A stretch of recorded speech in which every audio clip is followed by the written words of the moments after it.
Marketing Mojo series with MarketMatch. We are very excited to have you on the webinar today, and we're looking forward to, as Bruce said, a very engaging and informative session about millennial marketing, which is our topic today. And this is, in a variety of different areas, including the financial industry, a hot topic, and trying to reach millennials the best way and the most efficient way possible. And so we're looking to bring you some background on millennial marketing today, and also some ideas from our standpoint as far as how you can better target and reach the millennial audience.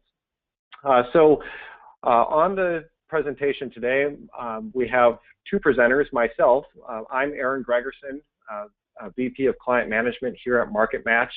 I've been in the financial marketing arena for about 10 years now in various capacities, and have worked on a variety of different projects, including many millennial targeted campaigns and developing products and services aimed at the millennial market. So this is kind of a real close to home topic for me. And just full disclosure before we totally get started, based on my birth date, I am considered a millennial, so some of the information that I'll be presenting to you this afternoon does have kind of a skewed viewpoint, at least from my angle, but we're going to balance that out, of course, with the handsome gentleman on the right that you see on your screen, Bruce Clapp, and I'll let Bruce introduce himself a little bit.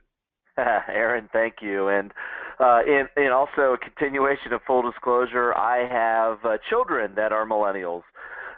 So I will share thoughts of interacting from a millennial perspective of being a parent, as well as working with millennials in the marketplace, and obviously marketing to millennials. So a little bit of my background: I'm president of MarketMatch, started it in 2002, and have served on the faculty of several different schools and colleges and conferences, including the American Bankers School of Bank Marketing, Stony Brook Graduate School, and I'm currently on the Florida Bankers School faculty.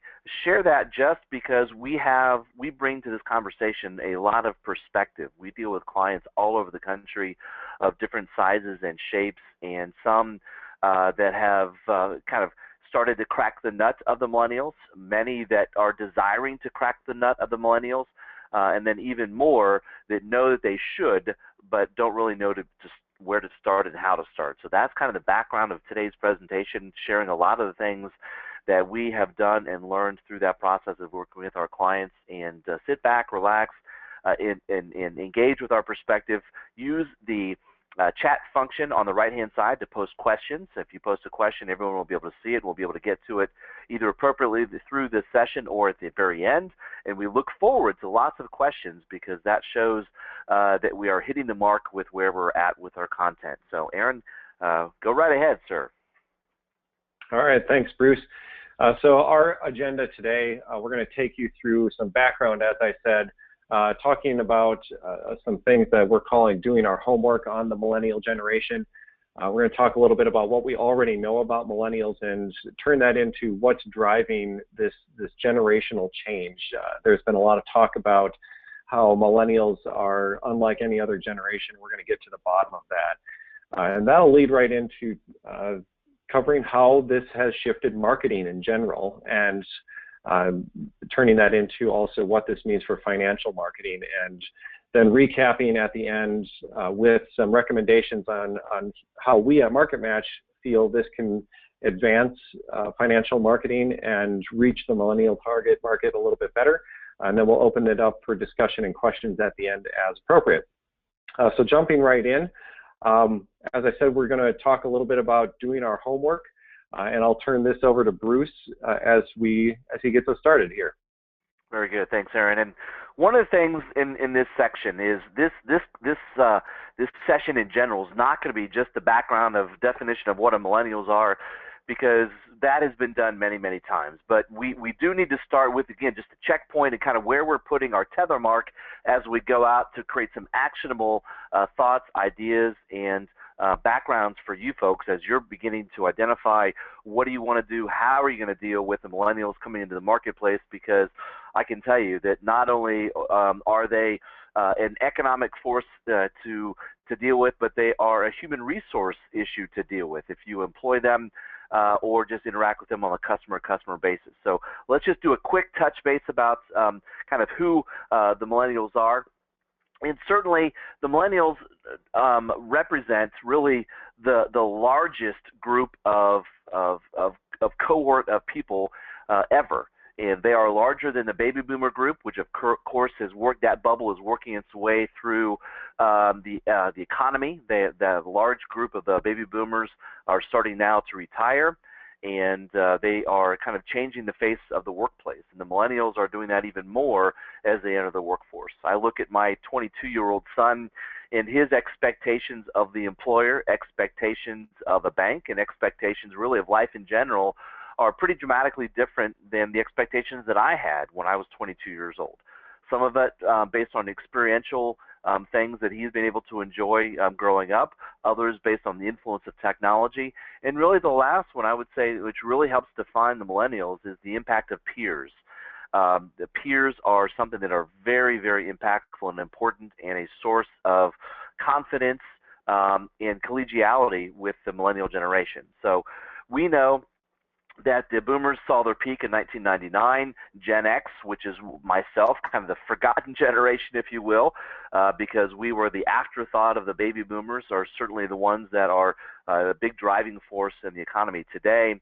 But we also know that because boomers are declining, because we're starting to see a period of that group kind of age out and perhaps pass away, that the millennials are going to drive our economy going forward in many different ways, not only from the spending patterns, the spending habits, but how they interact with financial services providers, how they interact with stores, what their expectations are. So there's many different variables to the millennial generation, and certainly different than the boomers. We all know that each generation is kind of defined by periods of time that kind of mark their entry into the world. Myself, I was born in 1968. A defining moment in my parents' life was when JFK was shot. A defining moment in my life was when Reagan was shot. So those defining points in sociology certainly have an impact on how we view the world and what's going on. And nothing short of that for the millennials as well. Aaron, you want to proceed? So millennials, as we said, are simply the largest generation in not only numbers, but in the ability to change how we approach the world, because they now have entered into the workforce by and large. They have entered into the economic engine all around the world, and soon they will overtake the boomers if they haven't already done so by today's calendar mark. So millennials are absolutely starting to pass the Gen Xers as the largest generation today in the workforce. Again, these folks are just now in the workforce, or might be a year or two in, but they are starting to reshape how we deal with employees and how benefits are calculated and given, and what the expectations are from when I start work and when I end work, and the vacations, a lot of different things that were previously givens that you just kind of accepted it as an employee, that are becoming much more part of a conversation when an employee joins a company.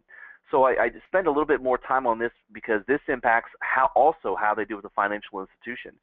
Because many times in the past, your financial institution was either dictated by where your employer banked, or dictated by where your parents banked, or what happened to be geographically close. Of course, all of those things are kind of off the table now, in a much of a smaller level of influence than ever before. So as a bank or a credit union, we have to kind of show our way, show our points of difference, and really kind of raise our hand in the crowd for the millennials to be able to want to and need to interact with us. There are some folks that are millennials that don't even see the need for a bank or credit union, because as long as I have some kind of payment mechanism, which may not even be through my bank or credit union, it could be the American Express Bluebird. There's all kinds of different ways they can do what they need to do through life. So as we begin to look forward into the presidential election in 2016, this group will certainly impact the electoral outcomes as a presidential election. New generation certainly has a lot of differing viewpoints, a lot of what some people might call new age viewpoints, where 2/3 favor the same-sex marriage, and then where in previous generations that not only would not have been an approval rating, wouldn't have been discussed, and now it is openly discussed and certainly approved by this generation. 57% favor legalized pot or marijuana. 66% believe the government is inefficient and wasteful, and 34% call themselves independent from any known party. So this is kind of their background of how they're viewing the world, how they're viewing the educational system, how they're viewing the financial services system, and certainly how they're viewing the political systems. So keep that in mind, that is their viewpoint, and perhaps even the glasses that they're viewing your organization through as they're determining whether or not only they're going to bank with you, but do they need a bank or credit union, which is perhaps even a more fundamental question that a lot of bank or credit unions haven't even gotten their arms around. How do we prove that we're needed? Because that has never even been a marketing challenge before, because it was assumed that everyone had a bank or credit union, and of course, then it's just a matter of which one are they going to pick. So really, for the sake of our conversation today, kind of a definition, if you will, we're defining the millennials as those born between 1981 and 1997. Different people that you speak to might have a plus or minus on either end of that band, but that's the band that we're going to work with today. And this group has really made a quantum technological leap from the time period right preceding their generation to certainly to today. Even myself, when my daughter was born, who's now 28, I had a cell phone that weighed about 7 pounds, and I had 120 minutes contract per month. Now my cell phone weighs ounces, and I go through 120 minutes before 8 o'clock in the morning. So the ability of technology to impact their life, the necessity really of technology to facilitate their life, certainly kind of bounds around in the millennial generation. So what has this done to their perception? Well, they're just not kids coming out of college. Matter of fact, I happen to be a president of a school board here in Ohio where I live, and we have 7th graders that are taking college-level courses. I mean, literally taking college-level courses. So this generation is kind of a mixed bag of, it's not just defining you're 18 years old when you graduate high school, then you move on to college. These are kids that are being exposed to a greater band of things than ever before. And the thing is that a lot of these students, because they take some of these higher education level classes earlier in life, also are extending it in life too. So some millennials have graduated early or have gone to technical school or perhaps a community college. Or gotten certification. So some of these millennials have really been out of college for 10 years now, which is kind of hard to believe. So again, it's not the 19 or 20-year-old or 21-year-old kids. These are people that are operating in families and are truly part of the economic engine in our society today. So it's kind of a mixed bag. Some of these folks are just now getting married, and the average age of marriage is edging up continuously. I know my daughter was 28 before she got married. I was much younger than that when I got married. So there are things that they want to accomplish kind of in their life before they take some of these larger steps of perhaps buying a house or other things. But they're also a little bit of a mixed bag because, like, for instance, my daughter's 28. She bought her first house when she was 26. But she had friends that bought their first house when they were 21 because, again, they have the economic wherewithal to do such. And so you have to be a little bit careful being too broad in your definition of what the millennial is, does, and looks like, because this is a little bit of a mixed bag. But the common core, the common elements of the millennial generation is the impact of technology, that they are economic drivers to our society. They do have a much broader perspective of the world because they see more of the world and hear more of the world, again, through the impact of technology. And they kind of hearken back to the great generation, those that kind of came up through the world wars that we luckily have not quite experienced. because they are very interested in giving back to their community and giving back to mankind and participating in socially responsible kind of organizations and groups. So kind of keep that in mind as well. So Aaron? Thanks, Bruce.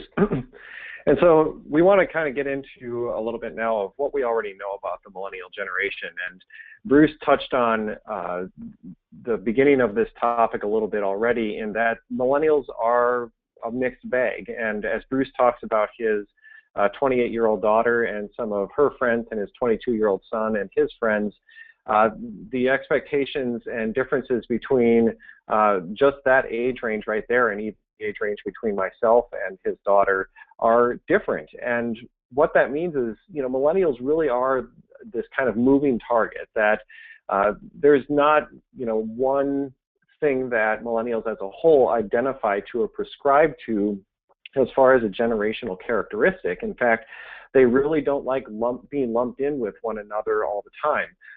I can say from my perspective on the older end of the generation, we really don't like being lumped in with the younger end because of the kind of selfie-taking, lack of work ethic, stereotypes that are prescribed by those born in the mid to late 1990s, and that doesn't go along with what my end of the generation had to go through or went through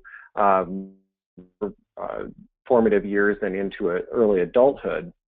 And it's from the same kind of token, from those that are on the younger end of the millennial generation, they're really looking at the older end of millennials as being out of touch, and that they are more like the Gen X generation, and that they are not able to adopt technology and applications as easy as they do, because some of that technology just really wasn't around when we were going through elementary school and into middle school and things like that, whereas the younger end of the millennial generation has been alive with the internet being in full presence in their life.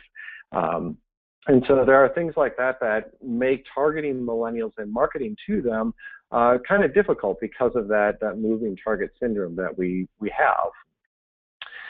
The other thing that we already know is millennials are getting old. As Bruce touched on in the first couple of slides, millennials are now reaching that stage of life where they're getting into their mid-30s, that if we were defining life stages on the more traditional scale, they've been making some of those very large life purchasing decisions already.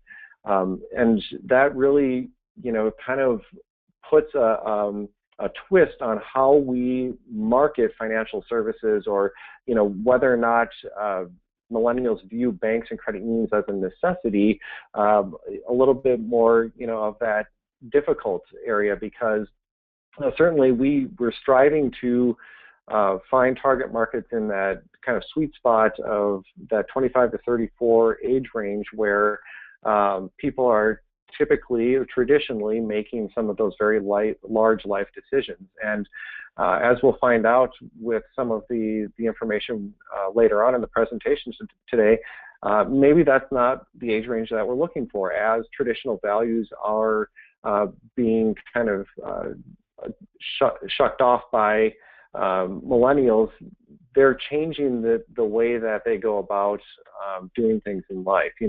As Bruce touched on with his daughter, she bought her first house at age 26 and got married at age 28, where in a more traditionally defined value set, those would be really flip-flop, that people usually got married first and then bought their first house together. And so we're finding that millennials are really kind of getting rid of those old social norms.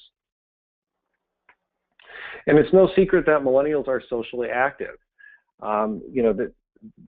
When we think about the largest social networking platform in the world being Facebook, this is a platform that was developed by a millennial for millennials, and it was very exclusive when it first came out. And so we built this construct where millennials are just naturally more socially active on social networking sites. The interesting thing about how social networking usage is measured is that age is really the one big differentiator when it comes to how active a group of people is. It really doesn't matter whether it's income levels that we're looking at or education levels or even gender. Age is the one factor that puts a spread between usage levels. And so we can see that from the chart that on the slide here, that the younger generation or the younger age group that was polled by the Pew Research Center has the highest usage on social networking sites. Facebook is also still what we consider the leader in the clubhouse among social networking platforms, and it's with the ubiquitous usage amongst all generations now on Facebook. It's really not even a close second for platforms such as Twitter, Pinterest, or Instagram. Facebook really takes the reins there, and so the takeaway from this, of course, is that I think, especially amongst the younger millennials, they'll tell you that Facebook is a dying platform, that marketers need to focus their attention elsewhere. And I think our refocus to that is Facebook is, again, still the largest social networking platform, and it needs to be paid attention to. That the way that we are able to target people on Facebook is rapidly advancing and changing every day, and it's making it a little easier for us as financial marketers to get our job done more effectively and efficiently. And the last point I want to touch on in this section is that millennials tend to take up these social causes that are very, very important to them, and we really don't have to look too far to get a really good example of this. The 2008 presidential election in our own country is a great example of this, and the 2015 Canadian Prime Minister election that just took place is another example of this. And really what happened with the Canadian Prime Minister election is that millennials not only displayed their dissatisfaction with the government by being more likely to get out and vote. There was a reported 47% of the millennial population that said, yes, they will absolutely get out and vote.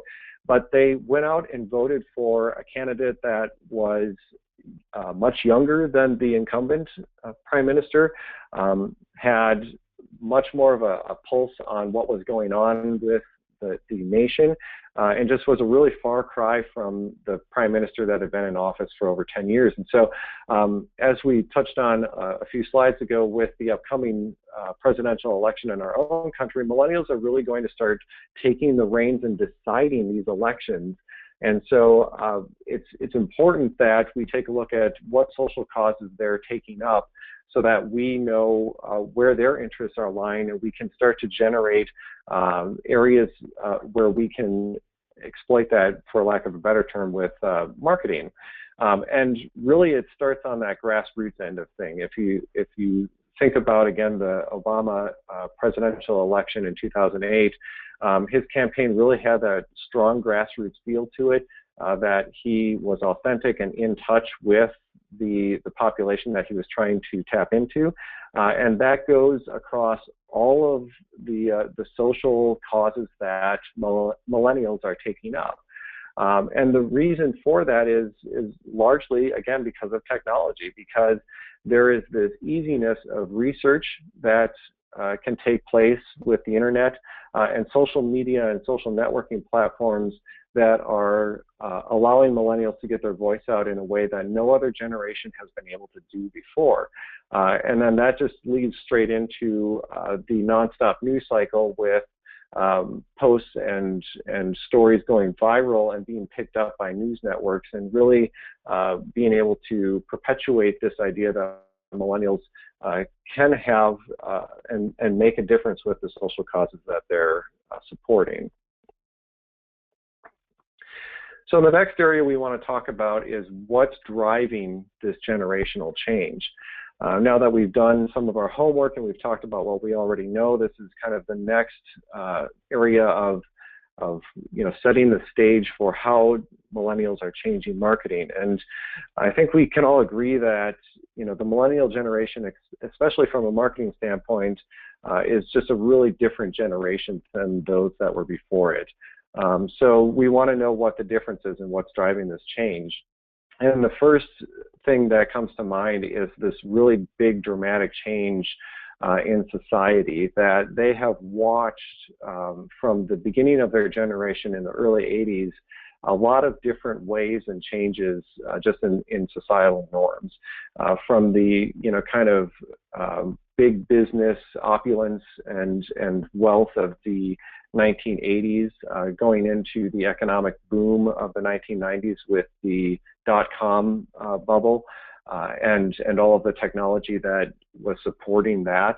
And then looking at going into the early 2000s when the first millennials were starting to graduate high school and go into college, and reaching that age of adulthood where they were able to make decisions on whether or not they were going to stand up and fight for their country. And we saw on September 11th, the country being ripped apart by terrorism, and a lot of their lives, taking an extreme left turn from where they thought it might be going. And then we follow that with the beginnings of college graduations amongst the older millennials, and watching the housing boom and bust and economic depression take place in the later 2000s, which really kind of drives this idea that they've gone through a roller coaster of events on just a societal stage in their own generation. They've also seen this huge dramatic change in communication that's taken place. We think about the death of newsprint, and I can remember growing up as a kid in Eau Claire, Wisconsin, that my favorite thing to do every morning was grab the sports section out of the newspaper that my parents had delivered to the house every day. My daughter will not experience that because my wife and I have never subscribed to a print newspaper in the time that we've been married and owned a home together. And so there's really, this huge change in how communication is done, and especially amongst younger millennials, they are not looking at things that are even hours old. They're on top of having alerts sent to their mobile devices, and staying in touch with what's going on from a communication standpoint instantaneously. And a lot of this has to do with the advent of course, the 24-hour cable news networks and information at their fingertips with mobile devices. And so communication has really changed in a drastic way from the early 80s until the late 90s, when millennials were really coming of age. They've certainly seen a lot of changes in worldview as well.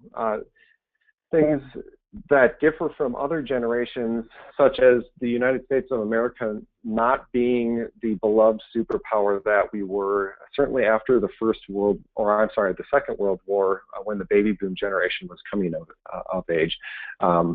And by far and large, the pulse on this is that millennials are okay with that we don't need to be loved by everybody. In fact, they want to use some of that worldview to help change the view of our society here at home. They've also seen basically continuous and constant war. If we think about the first Gulf War in the early 90s, the conflicts in the Eastern Bloc during the Clinton administration, and then leading into the September 11th terrorist attacks, there's been one conflict or another during our entire generational span when we're able, as far as we've been able to understand it going on. And so that's, again, really changed how millennials view the world and how they are going to perceive things differently from the Gen X generation and the baby boomers. And finally, of course, the dramatic changes in technology. This is probably the biggest thing that's driven this generational change amongst millennials compared to any other generation before it, and probably any generation after it as well. Thinking again, when Bruce talked about the 7-pound cell phone that he had when his daughter was just being born, and you think about the rapid change in technology that we've seen. And of course, there will continue to be rapid changes in technology, but generations that are being born after the millennials are going to be used to that. It's just going to be a fact of life for everybody in Generation Z that cell phones change every 6 months and technology is outdated by the time you get it in your hands. And so there's really kind of that flux in the millennial generation of wanting to try and hold on to something from a technology standpoint, but also this conflict that it is going to be outdated and go away within that 6-month time frame. And so this has really driven, the changes amongst millennials in how they see things taking place, and whether or not they're okay with settling down with something because they know that change is coming.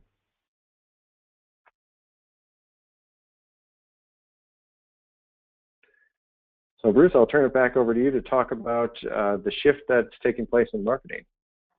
All right, Aaron, thanks. And I tell you, as we built the background for kind of where we're at and where we're going, this really kind of creates the piece that talks about how do we begin to engage, invite, and invoke the millennial generation into our business, and not treat them as this unknown entity or quantity, but engage them in everything that we do, from internal conversations to external acquisitions.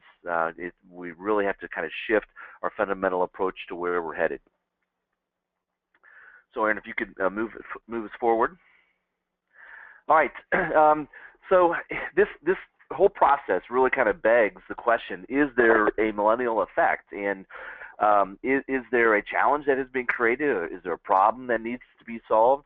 And if so, kind of what is it? And I would say that yes, there is a millennial both effect and effect, that many companies just simply didn't react fast enough or didn't do it the right way.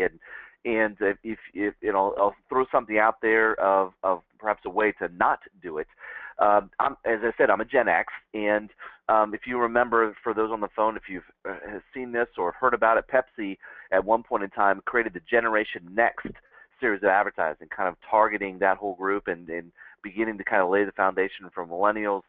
I think that was a bit too direct, about too kind of in your face about, hey, you're the next generation. We really want to connect with you, and that's really not how you go about connecting with the millennials, and for that regard, and kind of any generation. And so as technology has evolved, that's where a lot of the transition and the millennial effect really has taken hold, because now there is an app for literally everything. My daughter had our second grandson back in September, and there is an app to time and plan her breastfeeding. So that wasn't around or even a thought when we had kids, but now it not only is it a thought, it's an app, and it's an app that has been downloaded hundreds of thousands of times. So technology certainly continues to evolve and change and meet the needs of the millennials, and we need to do that as well. Loyalty is definitely kind of dying through millennials on one end, and on the other end, it's kind of reinforcing itself. But I would say blind loyalty is absolutely kind of going away, especially with the fast repeaters that are available today. Used to be the icon of the horse for polo or whatever else was something that people kind of aspired to and would go out of their way to achieve and have.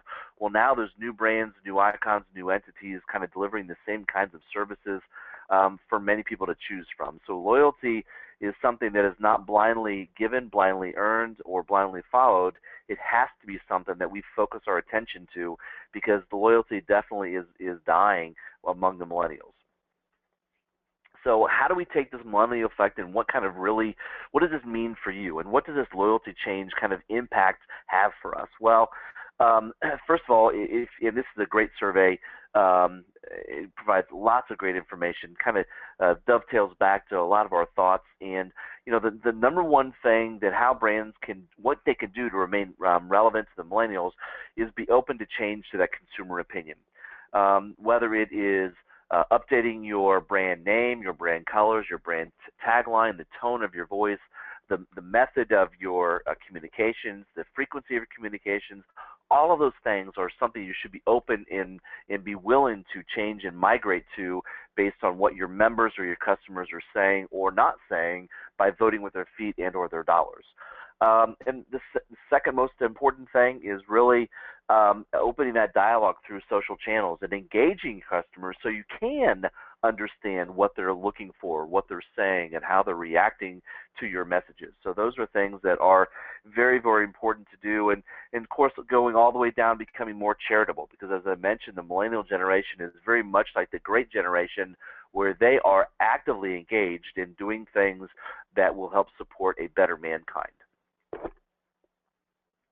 And just to, kind of dovetail on this a little bit here, Bruce, in this study that was done on how brands remain relevant to millennials, those that were surveyed were asked to rank in terms of industry categories who they would remain most loyal to, and what types of products and services are they really after. And it was found that millennials are really most brand loyal to mobile phone providers and clothing, shoe, and accessory brands and providers.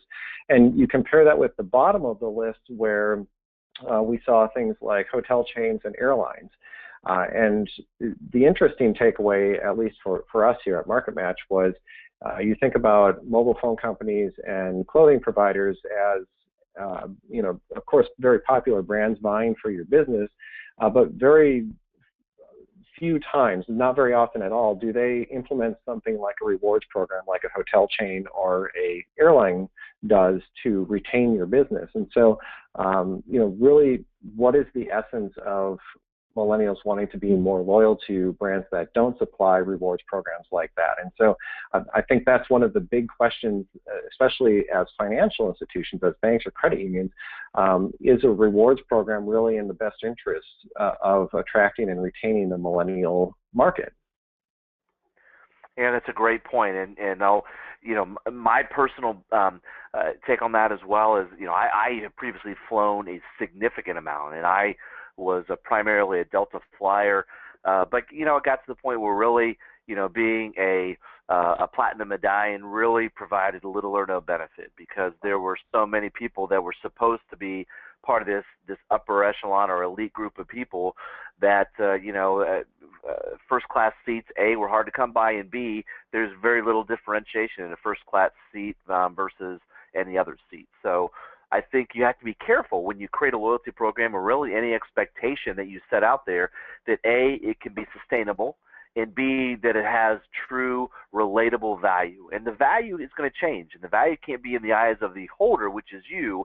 It has to be in the eyes of the beholder, which is your member or your customer, because they have to see ongoing value that grows and changes with them to really get any benefit out of it, and especially the millennials, because, for instance, my son, you open up his wallet, he has a loyalty card from Abercrombie and Fitch, and he has he has 20 or 30 of these, so it becomes very ubiquitous. There's really no one that stands out. Now everyone is among the same, and so there's no real value in them. So then that lends itself to really what is the most important thing, and we believe that's authenticity. And authenticity is something that absolutely sells, and you have to kind of break away from the mold of being an also-ran and really stand for what you stand for. Stay true to what your brand position is. Stay true to how that impacts the life of your customer or your member, and make sure that it is a relevant message.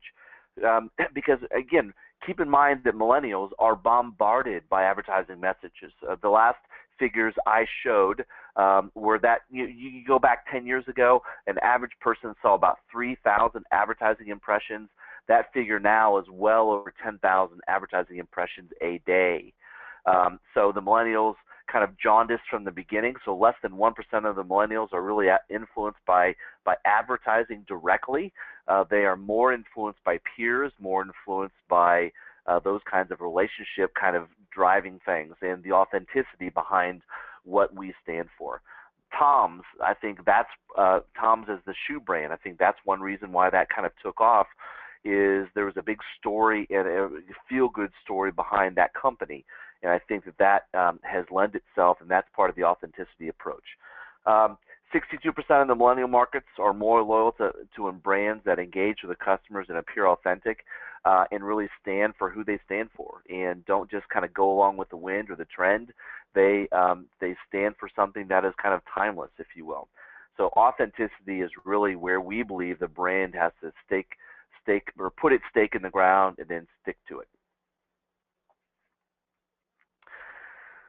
One of the best methodologies we believe, and actually MarketMatch subscribed to this prior to content marketing really being a thing or a broadly known thing. We've been doing this as a company since 2002, and that's focusing on content as a driver and making sure that what you say has relevant value to it, and you do say things. You put yourself out there not just in an ad, but in a way that communicates that you are demonstrating your authenticity by having a blog and having participating in conversations and having dialogue with customers and creating things that piques people's interest and gives them relevant information that's actionable.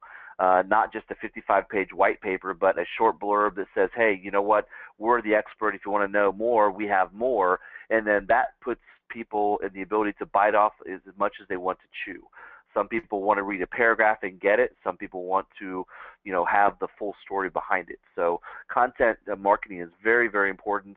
And for millennials, the shorter is the better. But again, shorter is the entry point, and then have all kinds of cascading levels of content available so they can bite off as much as they chew or as little as they chew. You got to remember, a lot of people in the millennials grew up with USA Today newspaper, and those short bits of factoids that kind of is representative of how they've captured and internalized a lot of information. So content is very important, and that storytelling is a great way to engage people in delivering content. It's, again, not just about a white paper, but it's making it relevant to their life and to where they're at in their situations. Here's a great little icon or graphic that shows really what the differences are and how some of these things can be done. And you'll notice here that there's a lot of similarities between baby boomers and Gen X and millennials about what kind of things they're looking for. But it's the tone, it's the approach, it's what's included in it, it's the length, it's all of those kind of things, and how you communicate in a blog between a baby boomer and a millennial certainly is pretty different. Now, we have to be a little careful, because if you create one message that's universally appealing to everybody, it's going to appeal to no one. So sometimes you're going to pick and choose, okay, this article about homeownership is geared to the millennials, and we're going to talk about things that are geared to first-time home buyers, and how do I transition from rent to own and things like that. And if you have a home buying situation with the Gen X, maybe it's time to move up and those kinds of things. So you're going to make it kind of market appropriate in that content equation. And even deeper than that, kind of keeping in mind how they're going to be viewing that content. Greater than half the people are using a mobile device, whether it is a tablet, an iPad, or a mobile phone to view the content. So again, if it's 8 pages of content, reading out on a mobile phone becomes laborious, and people are going to probably dive off of your site or your content very quickly. So making sure that your content not only is relevant to the audience, but relevant to the device that they're looking at it is uber important today, and probably even more so for millennials, because they are, by and large, and more every day, reading, transacting, and engaging life and engaging others through a mobile device. And I would add to that, Bruce, that I think a good place to start, if we know what our market is or where we want to be, a good place to start is how that content is going to be displayed, and then tailoring the content specifically for that. So if we are looking for something that is going to be targeted at millennials, we're looking at talking about mobile devices and tablets first, and then tailoring that content right on top of it, instead of doing the content first and then trying to apply it to the device. Absolutely.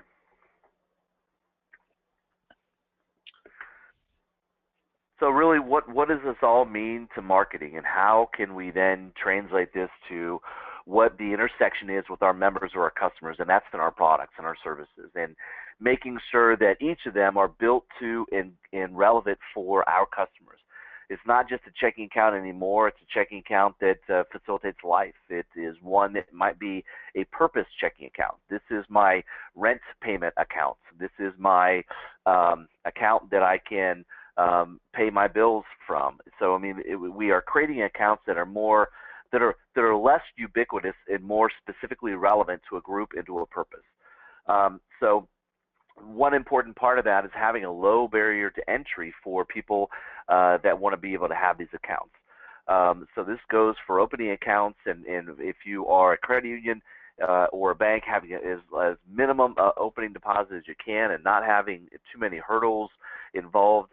The lower the barriers to entry, the better, and then focus on maximizing and engaging and deepening that relationship once we have that initial connecting point. So this kind of, in my mind, kind of begs the question, you know, how do we interact with millennials? Do we try to be proactive and reach out to them and start the dialogue and engage the conversations, or are we reactive to what their needs are and we build products after we know what they're at and that kind of thing?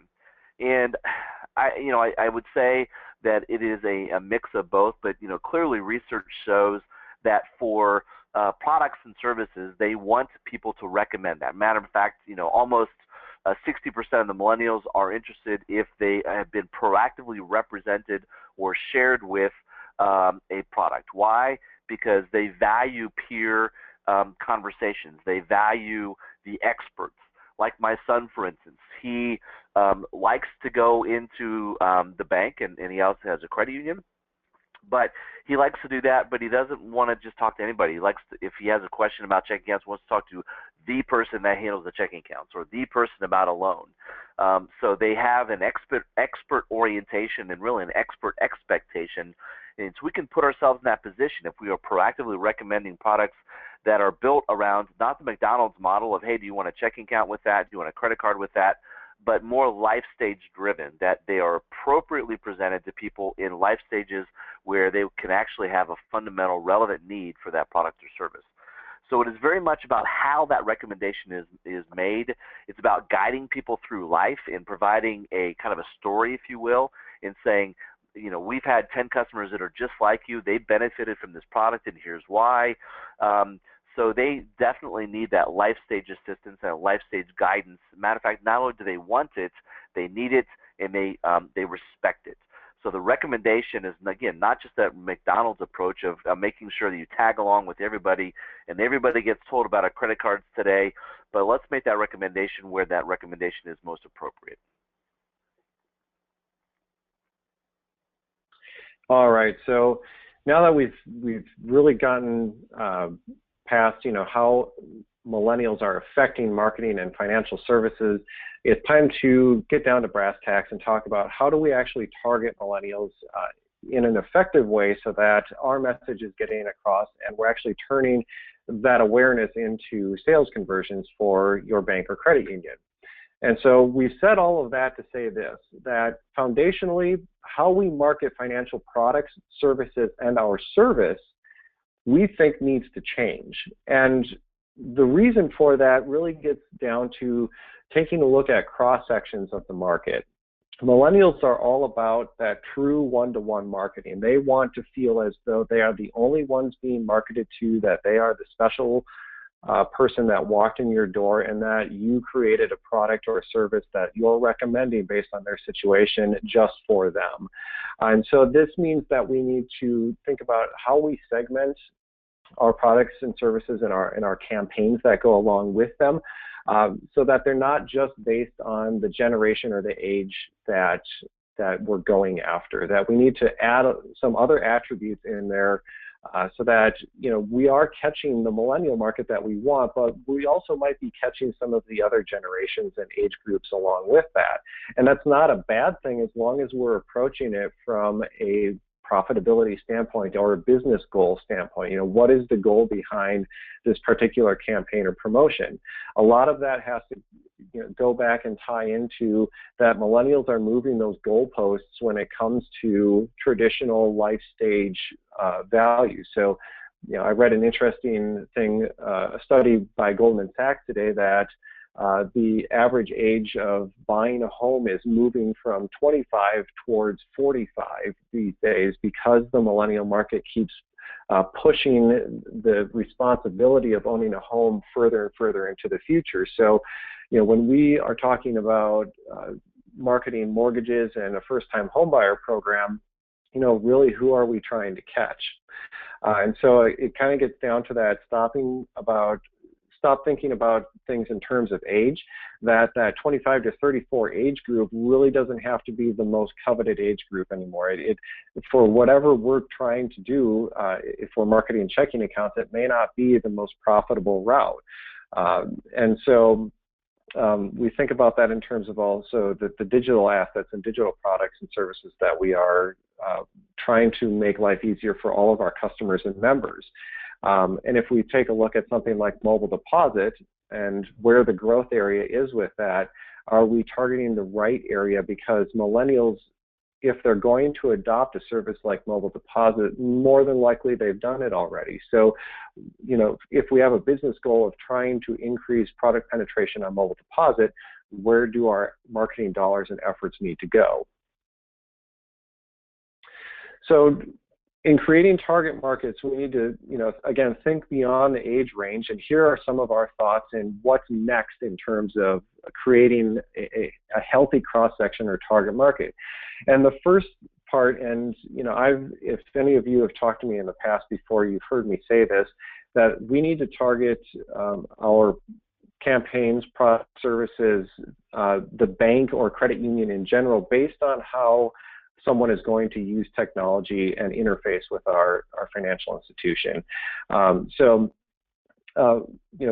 We take a look at something like a mobile app for banking and mobile deposit, and how that interface works and how easy it is, or what's the barrier to entry? What do you need to be able to get on the mobile app for your bank or credit union, and how is that going to translate into the different generations? Are the baby boomers going to find it easy enough that, because a lot of them do have smartphones now, are they going to find it easy enough to download that, and do they trust it enough to use it then? And so this really, dovetails nicely in with a study that I read about from the Pew Research Foundation about the generations and how they see themselves. And all of the generations were asked to list in an open forum question the top 5 things that makes their generation unique. And coincidentally, or not so coincidentally, I guess, is that millennials and Gen Xers both rank technology at the top of their list. Now, the percentage of people who came up with that answer was vastly different. Millennials were over double. But really what that means is that they're seeing themselves, the generations are seeing themselves as adopting technology more and more as something that makes them unique. Now, how they use that technology and how they advance something like that with for instance, like using a smartphone with a mobile app, is going to be a lot different. Obviously, the younger millennial generation is going to take it up real easily, versus perhaps someone in the baby boom generation is going to be a little slower to advance on that end. But when we sit down and think about how we're going to target a market, how does technology play into it, and who is really going to be able to adopt it? The second point we would suggest is taking a look at media and where your message fits in best. As we talked about a couple slides back on content, we saw that across all 3 of the generations, baby boomers, Gen Xers, and millennials, that they're all using a lot of the same forums to get their information. But that doesn't mean that millennials are reading the same blog posts that the baby boomers are. It just means they're reading blog posts. So when we think about the message being consumed by a particular target market, where does that message need to be placed? What platform is it going to be placed on? And who are we going to be able to target, if we are going to go out to Facebook and put links to our latest campaign or our latest blog post that enhances the value of the home equity product that we are promoting, who's going to be most likely to read that? And then lastly, taking a look at the life stage that people are going through. And as I mentioned before, millennials are really moving those goalposts.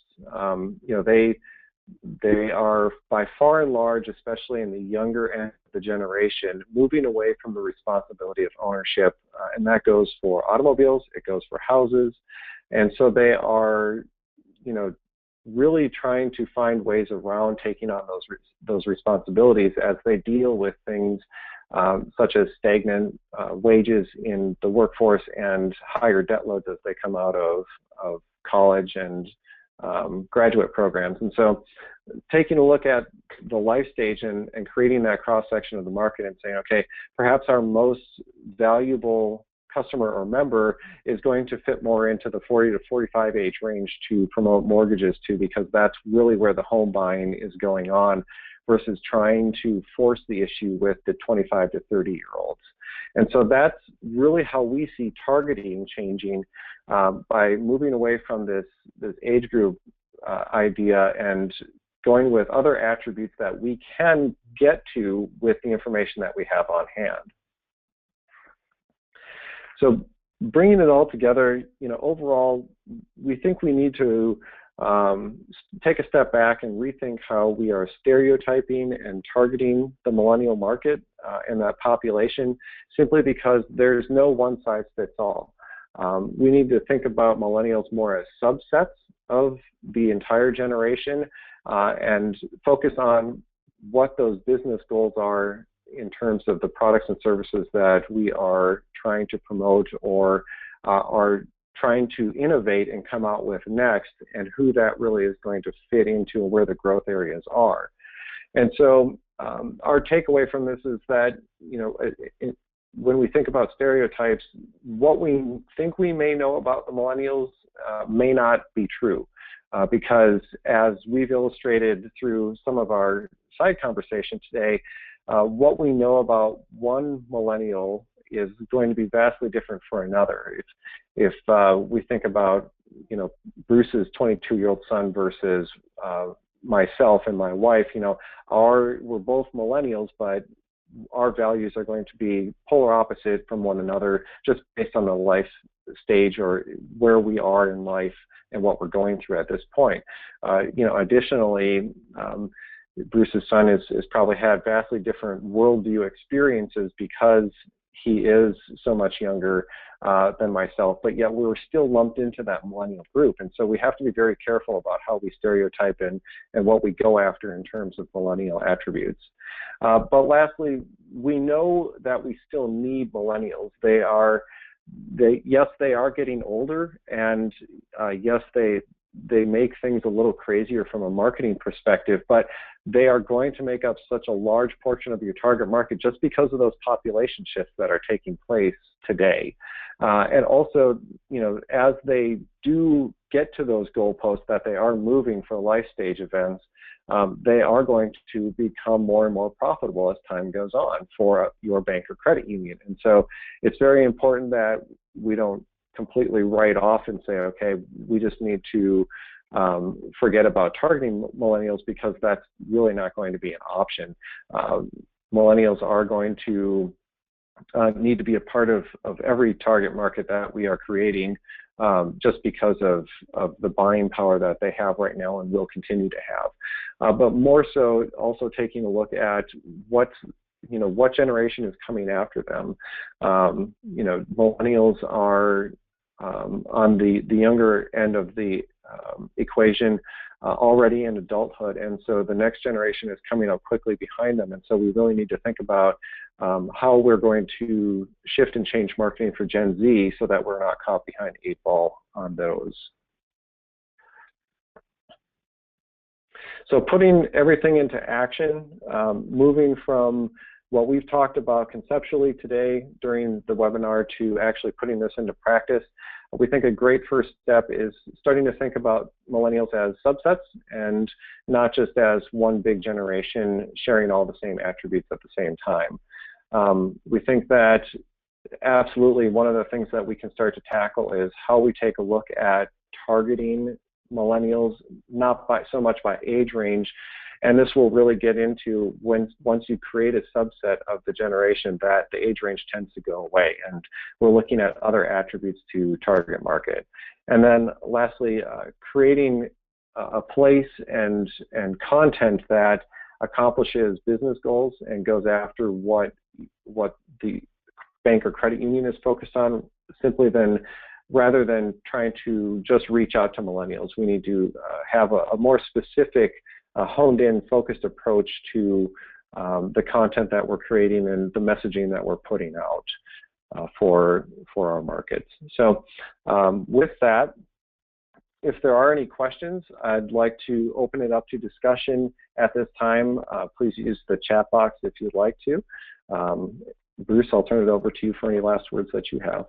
Very good, and we want to be cognizant of time because by my watch it's 1 minute after 1. So there are a couple questions. I'll deal with 2 of them, and then we can address the other ones kind of directly. First one comes from Cindy, and she wants to know, will the attendees be sent the presentation? We'd be happy to send the presentation to you, and we have recorded today's session, and it will be available through the MarketMatch.com website, so you can direct others to see and hear not only just the PowerPoint presentation itself, but to hear some of the discussion and the other color commentary that both Aaron and myself have added to it. Another question that came from Mark. And Mark wants to know, how do you deal with a management team that are not millennials, that are more baby boomers? And I think that's a great question. I think that's not only does it apply to a management team, but it also sometimes applies to a board of directors, especially if you're a credit union, that will play pretty heavily. And I think what you need to be able to do is come with facts and figures and not just thoughts and feelings, but to know exactly what percentage of your membership or your customer base is made up of millennials, and what are they doing from an account purchasing perspective, how are they contributing in balances, and then how does that makeup apply to your community? If you are underrepresented in millennials, you have some big work to do, and if you are overrepresented, then you can point to some of the work that you've already done. So I think that's a great starting point.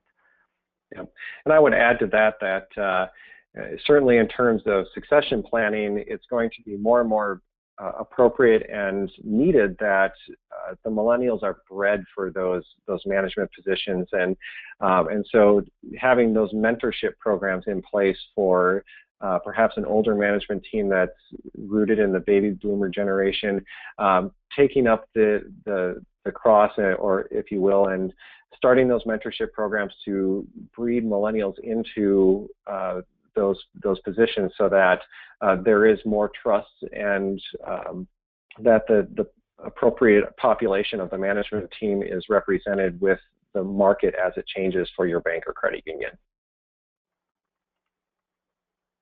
Very good. All right, well, again, thank you for participation in today's session, and remind you that the next Marketing Mojo is about defining the life stages. Will be held on March 17th, which is St. Patrick's Day, if I do believe so myself. We threw in the green to go along with the merriment of St. Patrick's Day. But I wish all of you not only a Merry Christmas, but a very happy holidays. Thank you very much for participating in today's session. We are always available to help if there are additional questions that arise. And again, we will be sending the PowerPoint presentation out to the attendees, and it'll be available on the MarketMatch.com website as a full recording of today's session. So from both Aaron and myself, we thank you, and the whole MarketMatch team, thank you for being with us today, and look forward to the next opportunity to interact with you. Have a great day.